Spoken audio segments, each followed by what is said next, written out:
Hello అండి, అందరూ ఎలా ఉన్నారండి? మేమైతే చాలా చాలా బాగున్నాము. మీరు బాగుండాలని మనస్ఫూర్తిగా కోరుకుంటున్నానండి. ఈరోజు రెసిపీ ఏంటి అంటే నైట్ డిన్నర్లోకి టిఫిన్ చేయాలి అనుకుంటున్నానండి. మీకు నైట్ డిన్నర్లోకి కానీ మార్నింగ్ బ్రేక్ఫాస్ట్లోకి కానీ ఏం టిఫిన్ అంటే చాలా బాగా ఇష్టమో కామెంట్ చేసి చెప్పండి. ఈరోజు ఏం రెసిపీ చేయాలి అనుకుంటున్నాను అంటే రవ్వ దోశ చేయాలి అనుకుంటున్నాను. చాలా రోజుల తర్వాత రవ్వ దోశ ప్రిపేర్ చేస్తున్నానండి. ఈ మధ్యన అసలు రవ్వ దోశ ప్రిపేరే చేయలేదు. అందుకే ఈరోజు రవ్వ దోశ ప్రిపేర్ చేయాలి అనుకుంటున్నాను, మీకు చూపించాలి అనుకుంటున్నానండి. ఎంతమందికి ఈ రవ్వ దోశ అంటే ఇష్టమో కామెంట్ చేసి చెప్పేయండి. మరి ప్రాసెస్లోకి వెళ్ళిపోద్దామా? వచ్చి మొదటగా ఒక గిన్నె తీసుకుంటామండి. అందులో సుజీ అంటే గోధుమ ఒక కప్పు మెజర్మెంట్తో తీసుకుంటాను. నేను ఒక చిన్న గ్లాస్తోని, ఒక టీ గ్లాస్తోని ఒక గ్లాసుడు గోధుమ తీసుకున్నానండి. ఆ తర్వాత ఇందులో హాఫ్ గ్లాసు మైదా పిండి తీసుకుంటున్నాను.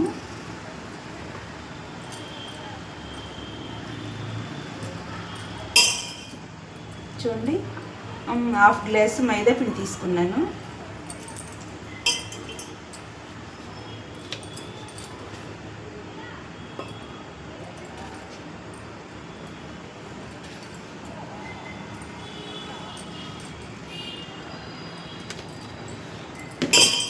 ఇంకో హాఫ్ గ్లాసు రైస్ ఫ్లోర్ అంటే బియ్యం పిండి అండి, వరిపిండి తీసుకున్నాను. అన్నీ వేసుకున్నానండి. వేసుకున్న తర్వాత ఒక 2 స్పూన్ల కార్న్ఫ్లోర్ వేసుకుంటున్నానండి.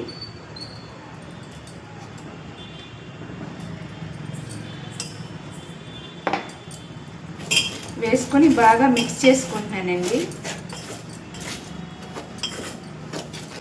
ఇందులో కొంచెం జీలకర్ర వేసుకుంటున్నాను.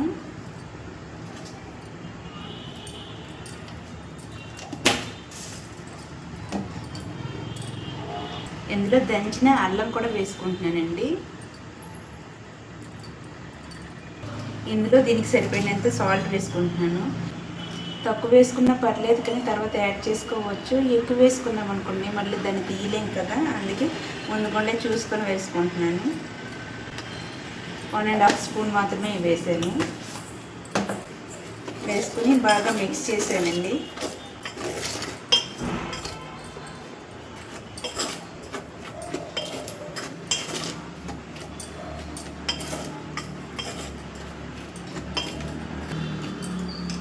మిక్స్ చేసేసాను కదండి. వాటర్ యాడ్ చేస్తున్నాను. పల్చగా కలుపుకోవాలి కదండి, కొంచెం ఎక్కువే వాటర్ యూజ్ చేస్తాము.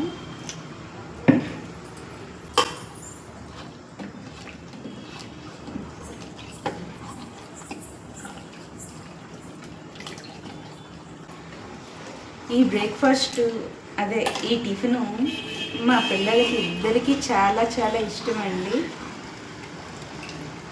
అందుకే వాళ్ళ కోరిక మీదకే ఇప్పుడు ఈ టిఫిన్ ప్రిపేర్ చేస్తున్నాను.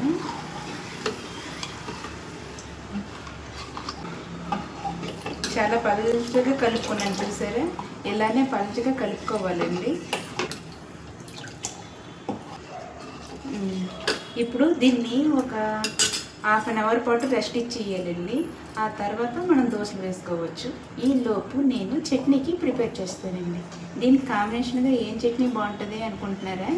పల్లీ చట్నీ అయితే చాలా బాగుంటుంది. మేము ఎప్పుడు పల్లీ చట్నీతోనే చేసుకుంటాము. 1/2 అవర్ పాటు దాన్ని ఒక పక్కన పెట్టేసి ఉంచేసాం కదండి. ఇప్పుడు పల్లీ చట్నీ ఎలా ప్రిపేర్ చేసుకోవాలో ఏంటో అనేది మీకు చూపిస్తానండి. ఇందులో కొంచెం జీలకర్ర, కొంచెం అల్లం, తగినంత ఎండుమిరపకాయలు. పచ్చిమిరపకాయలతో కాకుండా నేను ఎప్పుడు చేసిన పల్లీ చట్నీ ఎండుమిరపకాయలతోనే చేస్తానండి. ఎందుకంటే కలర్ఫుల్గా కనిపిస్తుందనే ఉద్దేశంతో ఎండుమిరపకాయలతో చేస్తాను. ఇప్పుడు ఇవన్నీ ఇందులో వేసుకోవాలి.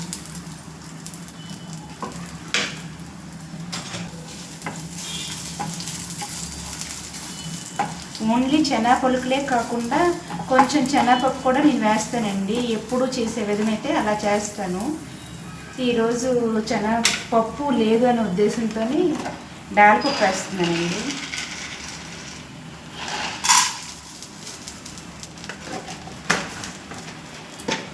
దాల్పప్పు కొంచెం వేసి బాగా ఫ్రై చేసుకోవాలండి. ఆ తర్వాత శనగపప్పు వేస్తుంది.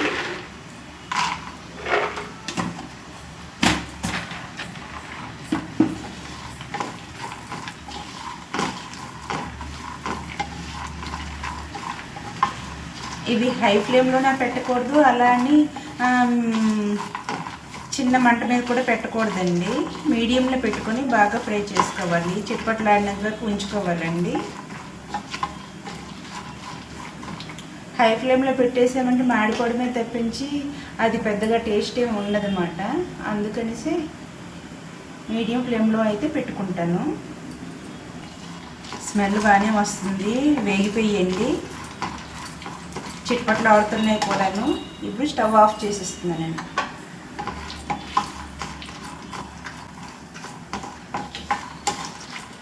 స్టవ్ ఆఫ్ చేసేసాను. ఇప్పుడు ఇది చల్లగైనంత వరకు దీన్ని ఒక పక్కన పెట్టుకొని ఉంచుకుంటానండి. ఇప్పుడు ఈ మిక్సీ చేసుకొని వచ్చేస్తాను.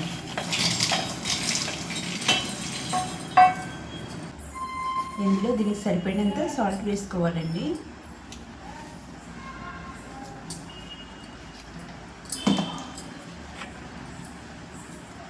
ఇంకా వాటర్ కూడా యాడ్ చేస్తున్నాను ఇప్పుడేమి. ఇప్పుడు మిక్సీ చేసి వచ్చేస్తానండి. మిక్సీ చేసేసానండి. దీన్ని ఒక బౌల్లోకి వేసుకుంటున్నాను.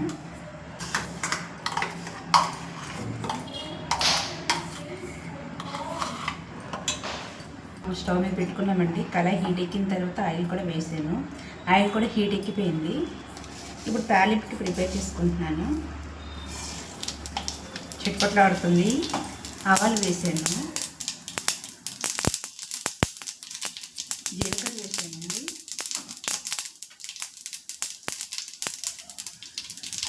తర్వాత మినపప్పు కూడా వేసాను.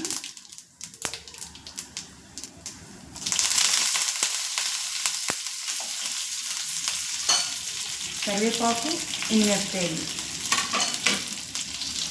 అన్నీ వేసి బాగా ఫ్రై చేసుకుంటున్నానండి.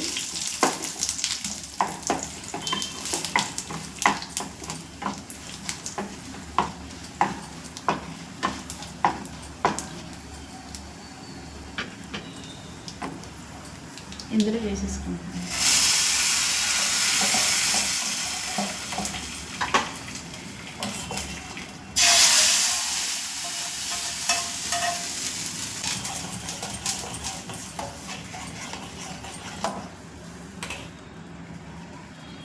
చట్నీ అయితే ప్రిపేర్ అయిపోయిందండి.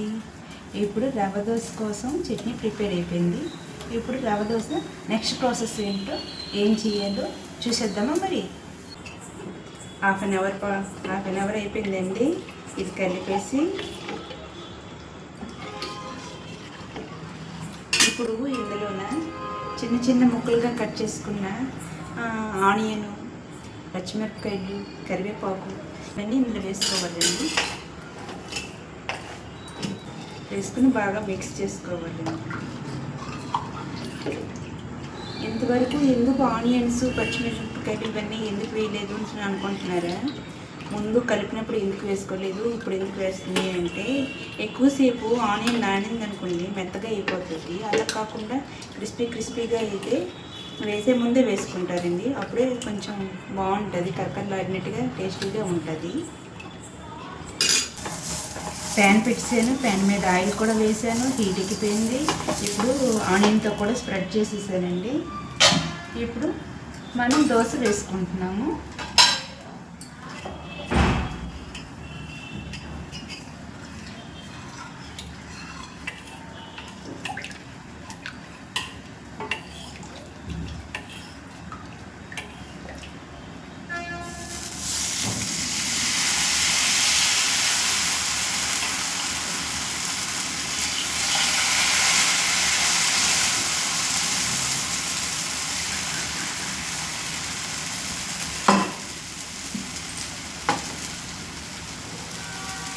మొత్తం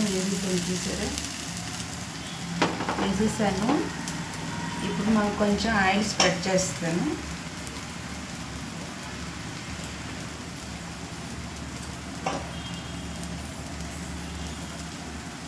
స్ప్రెడ్ చేసానండి. ఇప్పుడు కొంచెం ఎక్కువసేపు రోస్ట్గా మాకు కావాలి, అందుకనేసి కొంచెం ఎక్కువ రోస్ట్గానే ఫ్రై చేసుకుంటామండి. ఫస్ట్ దోశ ఎలా వస్తుందో ఏంటో అని చాలామందికి చాలా టెన్షన్గా ఉంటుంది కదండి. నాకు కూడా అలానే టెన్షన్ ఉంటుంది. ఫస్ట్ దోశ అందరికీ చాలా వరకు కొంచెం బాగా రాదు కదా. ఈసారి ఎలా వస్తుంది ఏంటి అనేది చూసేద్దామా అండి. ఫస్ట్ దోశ క్రిస్పీగా టేస్టీగా చాలా కలర్ఫుల్గా చాలా రోస్ట్గా చాలా బాగా వస్తుందండి.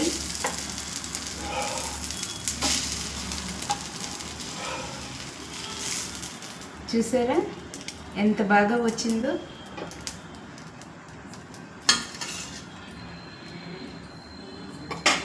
ఈ ఫస్ట్ దోశ ఫస్ట్ ఎవరికి ఇస్తాను అనుకుంటున్నారా? మా వారికి ఇస్తానండి. ఫస్ట్ దోశ ఎలా ఉందో ఏంటో చెప్తారు.